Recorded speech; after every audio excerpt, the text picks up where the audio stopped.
घर पर आती है नई बहू, एकदम मॉडर्न, कम पढ़ी लिखी, लेकिन फैशन की कॉपी ऐसे करे जैसे कोई नहीं कर सकता। हाँ यार माँ, क्या बोलूं, ससुराल में अभी तक तो ठीक है, मैं और विनीति है, लेकिन ये होली दिवाली में इसके माँ बाप मुंह उठाकर आ जाते हैं। क्या करेगी बेटा, लव मैरिज में यही होता है। इकलौता बेटा है तो माँ बाप तो मुंह उठाकर आएंगी। तू ही कुछ कर बेटा, उनका मुंह भी देखना ना पसंद करे। अरे माँ क्या बात कर रही है, जान छिड़कता है माँ बाप पर, कैसे बोल दूं कि दूर रहो। कितनी मासूम है बेटा तू, मुझे देख। मैंने कभी तेरे पापा को नहीं कहा कि तेरे दादा दादी से दूर रहे, लेकिन तेरे पापा कभी गांव झांकने नहीं गए कि बूढ़ा बूढ़ी कैसे हैं। ऊपर से मैं तो हमेशा अच्छी बहू रही। अरे वाह माँ, लेकिन ये कैसे किया तूने सब? अरे कुछ नहीं, बस दिमाग से खेल, दिमाग से। तुझे अच्छा बनने का नाटक करना है, लेकिन ज्यादा नहीं। पति को माँ पिता के बारे में कुछ बोलना मत, बस बॉडी लैंग्वेज ऐसी रखना कि सब उनके खिलाफ हो जाए, समझी? क्योंकि पति से कुछ कहेगी तो पति की नजर में गलत हो जाऊंगी, लेकिन हमें गलत करना है पति के माँ बाप को। समझ गई, समझ गई। कलेश तो होगा, लेकिन मेरे मुंह से एक शब्द नहीं निकलेगा। वाह वाह, मजा आ गया, चलती हूँ। सच्ची कहता है कोई, माँ ही बच्चे की गुरु होती है। जा जा, जीती रहे, यशस्वी भवा।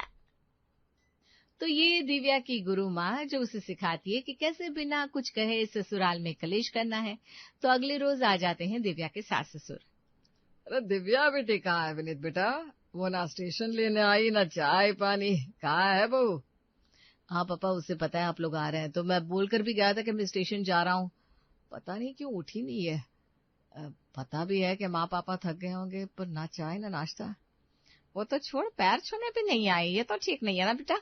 सुबह के 7 बज रहे हैं, रात भर के जगे हैं हम, और बहू अब भी सो रही है, कम से कम आज तो।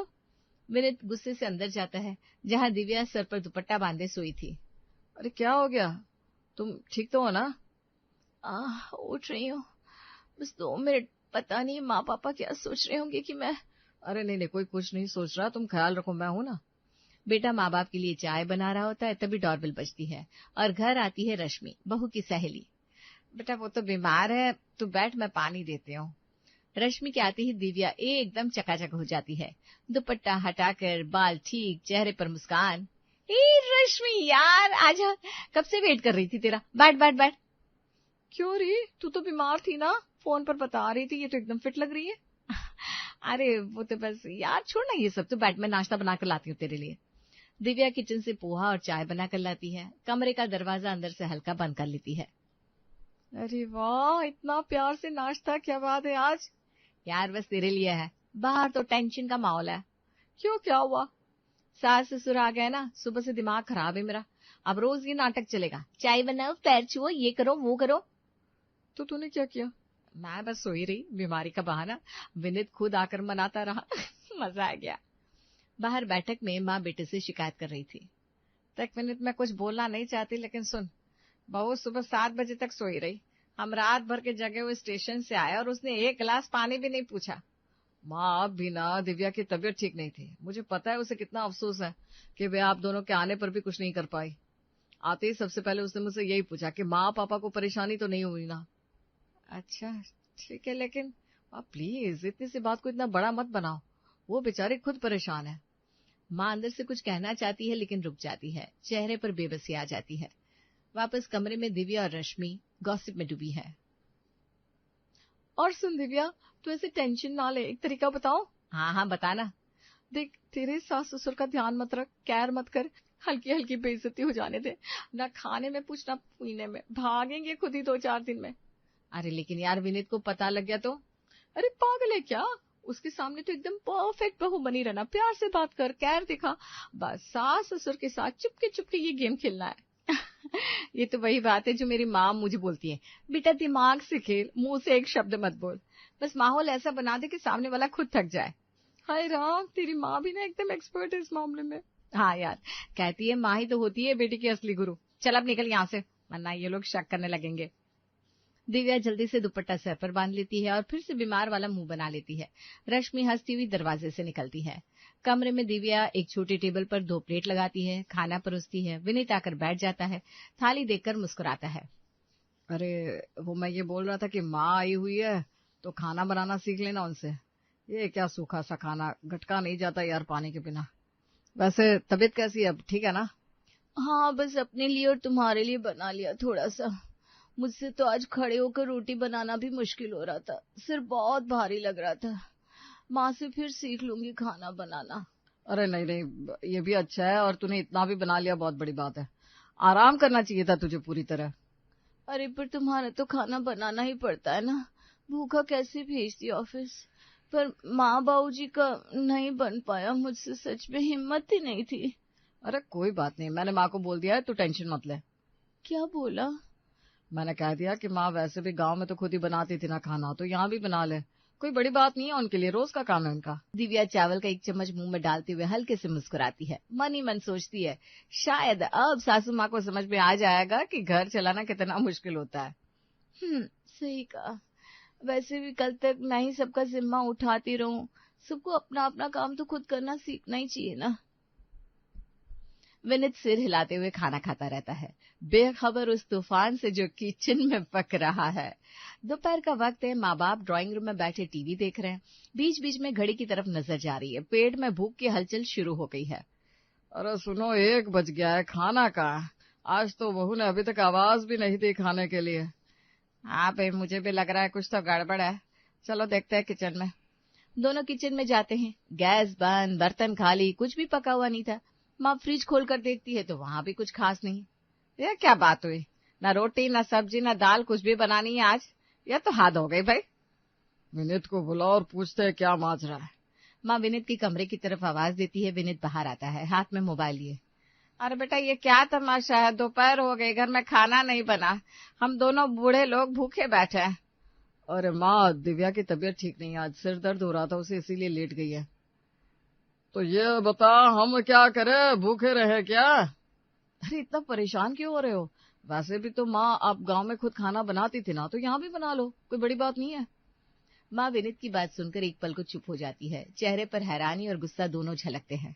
अच्छा, तो कह रहा है तो बना लेंगे, पर याद रहे जो बनेगा अपने मन का बनेगा। ससुर माँ की तरफ देखते हैं। दोनों की आंखों में एक इरादा साफ झलकता है। विनीत बेफिक्र होकर वापस कमरे की तरफ चला जाता है। उसे अंदाजा ही नहीं था कि अब घर में क्या होने वाला है। माँ को गुस्सा आता है। वो सुबह से किचन में लग जाती है। कढ़ाई में मसाला चढ़ रहा है, पूरा घर खुशबू से भर गया है। दिव्या अपने कमरे से निकलती है, हाथ में टिफिन लिए सीधा किचन की तरफ बढ़ती है। ये क्या बना रही है आप? इतनी तेज खुशबू आ रही है पूरे घर में।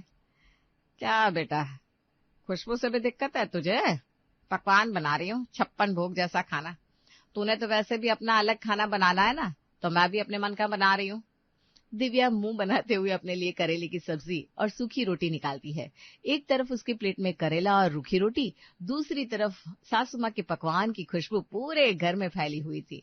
दिव्या एक नजर अपनी प्लेट पर डालती है, एक नजर माँ की कढ़ाई पर। ये तो रोज का तमाशा हो गया है। एक तरफ 56 भोग, दूसरी तरफ करेला। मन तो मेरा भी होता है कुछ अच्छा खाने का। ससुर ड्राइंग रूम से आवाज देते हैं। अखबार पढ़ते पढ़ते सिर उठाते हैं। दिव्या बेटा, तुझे जो खाना है खा लो, हमें किसी पर मोहताज नहीं होना। हम भी जानते हैं कि अच्छा खाना कैसे बनाते हैं, और हम बनाएंगे भी। तो अपना शौक पूरा कर, हम अपना शौक पूरा करेंगे। दिव्या तीखी नजर से ससुर की तरफ देखती है, पर कुछ बोल नहीं पाती। माँ कढ़ाई में से एक चमचा निकालकर चखती है, संतुष्टि से सिर हिलाती है। अरे विनीत के पापा, आज तो मन कर रहा है पूरी कॉलोनी को बुलाकर खिलाऊं। देखो ना, घर में इतना अच्छा खाना बने और कोई पूछे ही ना। वैसे भी अब तो घर में 2 किचन चल रहे हैं, तो अपना हक तो बनता है ना खुश रहने का। दिव्या सासू माँ के तानों को नजरअंदाज करने की कोशिश करती है, पर अंदर से तो जल रही है। वो जल्दी जल्दी अपनी सूखी रोटी तोड़ती है। माँ जी, खाना सबको पसंद का बनाने का हक है, मुझे भी। अरे कौन कह रहा नहीं है? बस फर्क यह है कि हमारा बनाया खाना पूरे घर में महक फैलाता रहे, और तेरा बनाया खाना तेरे कमरे की 4 दीवारी में ही दबकर रह जाता है। फर्क समझना सीख बेटा। ससुर हंसते हुए अखबार मोड़ते हैं, उठकर किचन की तरफ आते हैं। अरे भाई, आज तो छोले भटूरे की खुशबू आ रही है। चलो भाई, आज दिल खुश हो गया मेरा। दिव्या गुस्से में अपनी प्लेट उठाकर कमरे की तरफ बढ़ती है। मन में सोचती है, आखिर ये रोज रोज का ताना तंज कब तक चलेगा। वो मन ही मन बुदबुदाती है, देखती हूँ कब तक ये नाटक चलता है इस घर में। शाम को विनीत ऑफिस से लौटता है। घर में घुसते ही उसे भी खुशबू महसूस होती है, पर माहौल में एक अजीब से तनाव की चुप्पी भी दिख जाती है। शाम होते होते माँ की रसोई से एक के बाद एक पकवान बनकर निकल रहे हैं। पनीर की सब्जी, पूड़ी, हलवा। विनीत किचन के पास से गुजरता है तो खुशबू उसे रोक लेती है। वाह माँ, क्या बना रही हो? बहुत जोरदार खुशबू आ रही है। अरे बस, अपने और तेरे बाबूजी के लिए बना रही हूँ बेटा, मन का खाना। विनीत प्लेट की तरफ ललचाई नजरों से देखता है, मुंह में पानी आ जाता है, हल्के से माँ के पास खड़ा हो जाता है। माँ, थोड़ी सी पूड़ी मिल जाएगी क्या? बहुत दिन हो गए तेरे हाथ का खाना खाए हुए। माँ एक पल बेटे को देखती है, फिर जानबूझकर मुंह फेर लेती है। आवाज में हल्की सी कड़वाहट थी। नहीं बेटा, तू जा, अपनी बीवी के हाथ का खाना खा। वो बना रही है ना तेरे लिए, यही ठीक है। मेरा खाना तो सिर्फ मेरे और तेरे बाबूजी के लिए है। विनीत का चेहरा उतर जाता है, थोड़ा मायूस होकर कमरे की तरफ लौट आता है। दिव्या ये सब दरवाजे की ओर से देख रही थी, सुन रही थी। अंदर ही अंदर गुस्सा भर आता है, पर चेहरे पर वो जाहिर नहीं करती। क्यों, क्या हुआ? मुंह क्यों लटका हुआ है तुम्हारा? माँ जी ने कुछ कहा क्या? कुछ नहीं, बस माँ के हाथ की पूड़ी की खुशबू आ रही थी, मन हो गया खाने का। दिव्या एक पल रुकती है, फिर पति का हाथ पकड़कर प्यार से बिठाती है। कोई बात नहीं, मेरी तबीयत ठीक हो जाएगी ना कुछ दिन में, फिर मैं भी बनाऊंगी तुम्हारे लिए वैसा ही अच्छा खाना, बल्कि उससे भी बेहतर। परेशान मत हो, थोड़ा सब्र रखो। लेकिन ऐसी माँ मैंने नहीं देखी जो बेटे का मन मारे। पता नहीं कैसी माँ है आपकी। विनीत दिव्या की आंखों में देखता है। उसके इस अपनेपन और समझदारी पर मन ही मन उसके लिए इज्जत और प्यार और बढ़ जाता है। रात को कमरे में दिव्या बैलेंस शीट जैसा कुछ कागज पर लिखती हुई बैठी है। चेहरे पर चिंता के भाव थे। विनीत बेड पर लेटा मोबाइल देख रहा था। सुन रहे हो, जरा ये हिसाब देखो ना एक बार। क्या हुआ, इतनी परेशान क्यों दिख रही हो? दिव्या कागज विनीत के सामने रखती है और गहरी सांस लेती है। देखो, इस महीने भी बजट गड़बड़ हो गया। बाबूजी की दवाइयों में ही 15,000 चले गए, फिर टेस्ट करवाए वो अलग से 8,000 के, और अभी पिछले हफ्ते ही उन्हें बड़े डॉक्टर को भी दिखाया था, उसकी फीस भी 1,000 के ऊपर थी। हाँ, तो बाबूजी की उम्र है, हेल्थ का ख्याल तो रखना ही पड़ेगा ना। अरे मैं कब कह रही हूँ मत रखो, पर मेरी भी तो कुछ जरूरतें हैं ना विनीत। पिछले महीने मन था पार्लर जाकर हेयर ट्रीटमेंट करवाने का। बाल बहुत खराब हो रहे हैं मेरे, झड़ भी रहे, पर पैसे बचाने के लिए मैंने वो भी टाल दिया। विनीत हाथ से कागज लेकर ध्यान से देखता है। चेहरे पर हल्की उलझन आ जाती है। अरे यार, तो तूने पहले बताया क्यों नहीं, करा लेती ना। कैसे कराते, घर का बजट देखो, हर तरफ बाबूजी की दवा, माँ के लिए राशन, टेस्ट, डॉक्टर, मेरे लिए तो कुछ बचता ही नहीं है। मैं तो अपनी छोटी छोटी खुशियां भी मार रही हूँ इस घर के लिए और तुम्हारे लिए। ये सही बात है, खर्चे बहुत ज्यादा हो गए इधर। और सुनो, मैंने सोचा कि बाबूजी की जो पेंशन आती है ना, उसमें से कुछ हिस्सा हम अलग रख लें घर के बाकी खर्चों के लिए। आखिर घर में रहते तो खर्चे में हाथ तो बटाना चाहिए ना उन्हें भी। सिर्फ अपनी दवाई पर ही सारी पेंशन उड़ा दे, ये तो ठीक नहीं है। विनीत एक पल के लिए सोच में पड़ गया, फिर सिर हिलाता है। बात तो तुम्हारी ठीक लग रही है, देखता हूँ, बाबूजी से बात करनी पड़ेगी इस बारे में। दिव्या मन ही मन मुस्कुराती है, पति का हाथ अपने हाथ में लेकर प्यार से दबाती है। ऊपर से बस इतना कहती है, मैं तो बस इतना चाहती हूँ कि घर ठीक से चले और मैं भी थोड़ी अपनी जिंदगी जी सकूं इस उम्र में। विनीत माँ बाबूजी के कमरे में जाता है। हल्के से दरवाजा खटखटाकर अंदर आता है। माँ चारपाई पर बैठी है, ससुर कुर्सी पर अखबार के पीछे। माँ, बाबूजी, एक बात करनी थी आप दोनों से। ससुर अखबार नीचे रखते हैं, चश्मे के पीछे से देखते हैं। हाँ बेटा, बोलो, क्या बात है? वो पेंशन के बारे में बात करनी थी बाबूजी। दिव्या कह रही थी घर के खर्चे बहुत बढ़ गए हैं, तो क्या हम पेंशन से कुछ हिस्सा। माँ बीच में ही टोक देती है। आवाज में सालों का गुस्सा फूट पड़ता है। बस कर बेटा, बस कर, अब और नहीं सुना जाता मुझसे। तुझे पता भी है तेरी बीवी ने क्या क्या किया है इस घर में। हमारे लिए अलग बर्तन, हमारे लिए अलग खाना, और ऊपर से अब हमारी पेंशन पर भी नजर। सही कह रही है तेरी माँ, हमने कभी कुछ नहीं मांगा इस घर से, अपनी पेंशन से अपना खर्चा खुद चलाते हैं, फिर भी दिव्या को हमसे दिक्कत है, हमारी दवाई पर भी ताना मारती है वो। विनीत चौंक जाता है। चेहरे पर बीवी के लिए कॉन्फिडेंस था। नहीं बाबूजी, ऐसा कुछ नहीं है, दिव्या तो आप दोनों के लिए कभी कुछ गलत नहीं बोलती मेरे सामने, वो तो बस घर का बजट। अरे बेटा, तू आंखों पर पट्टी बांधे बैठा है, हमें तो पूरा दिख रहा है कि कैसे वो हमें इस घर में अजनबी जैसा महसूस करा रही है। तू उसी की साइड लेगा हमेशा, हमें तो जानता ही नहीं है ना तू।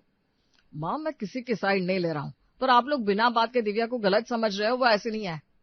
ससुर गुस्से में उठ खड़े होते हैं। ठीक है बेटा, तू नहीं मान रहा तो जा अपनी बीवी के पास, हमें कुछ नहीं चाहिए तुझसे। विनीत कुछ कहने की कोशिश करता है पर माँ हाथ उठाकर रोक देती है, मुंह दूसरी तरफ कर लेती है।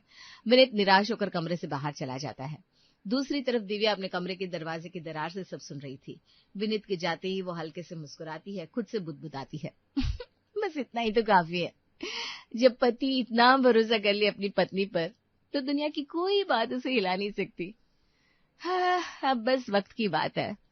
रात को दिव्या की हालत अचानक बिगड़ जाती है, तेज चक्कर और उल्टी की शिकायत। विनीत घबराकर उसे डॉक्टर के पास ले जाता है। कुछ घंटों बाद दोनों लौटते हैं। विनीत के चेहरे पर हैरानी और खुशी दोनों थे। माँ, बाबूजी, एक खुशखबरी है। डॉक्टर ने बताया दिव्या प्रेग्नेंट है। शुरुआती दिन है, इसलिए उसकी तबीयत इतनी खराब रहती थी। चिड़चिड़ापन भी इसी वजह से था। माँ और ससुर एक पल को चुप रह जाते हैं। फिर माँ के चेहरे पर अनायास मुस्कान आ जाती है, पर अंदर अभी भी गुस्सा बाकी है। अच्छा, ठीक है, ध्यान रखना उसका। दिव्या कमरे में लेटी हुई अपनी माँ को फोन लगाती है। आवाज में कमजोरी और उम्मीद दोनों थे। माँ, मेरी तबीयत ठीक नहीं रहती आजकल, प्रेगनेंसी है। थोड़े दिन आकर रह जाओ ना मेरे पास, बहुत सहारा मिलेगा। बेटा, मन तो मेरा भी है, पर तेरी भाभी को कैसे छोड़ूं? अब तो वही मेरी बेटी जैसी है ना इस घर में, उसका भी तो ख्याल रखना पड़ता है मुझे। तू समझ जा बेटा, थोड़ा एडजस्ट कर ले। दिव्या निराश होकर फोन रख देती है। फिर अपनी पुरानी सहेली रश्मि को कॉल करती है। रश्मि यार, बहुत बुरा हाल है मेरा, थोड़े दिन आ जाना मेरे पास, साथ रहेंगे। दिव्या, दिल तो कर रहा है यार, पर मेरी सास नहीं मानेगी, बहुत सख्त है। वो नाराज हो जाएंगे अगर मैं उन्हें छोड़कर आई तो। मुझे उन्हें नाराज नहीं करना यार। फोन कटने के बाद दिव्या तकिए के सहारे लेटी सोच में डूब जाती है। आंखों में आंसू आ जाते हैं। अंदर से कुछ टूटता है और कुछ समझ में आता है। तो आखिर माँ वही होती है जो हमेशा साथ हो। खून का रिश्ता तो दूर होता है, पर साथ तो वही निभाता है जो पास है। मेरी सास ही असली माँ है मेरी, जिसे मैंने इतने दिन गलत समझा। उसी रात माँ दिव्या के कमरे में हल्दी वाला दूध लेकर आती है। बिना कुछ कहे बेड के पास रख देती है। दिव्या सासू माँ का हाथ पकड़ लेती है और उसकी आंखों में आंसू थे। माँ जी, मुझे माफ कर दो। मैं समझ ही नहीं पाई, आप जो भी करती थी मेरे और इस घर के भले के लिए ही था। मैंने एक बहुत गलत व्यवहार किया आप दोनों के साथ। सासू माँ दिव्या के सिर पर हाथ रखती है। आवाज में अब वो तलखी नहीं, बस ममता थी। कोई बात नहीं बेटा, सब भूल जा। अब तू मेरी बेटी जैसी है और मेरे होने वाले नाते की माँ भी। अब बस आराम कर, बाकी सब हम संभाल लेंगे।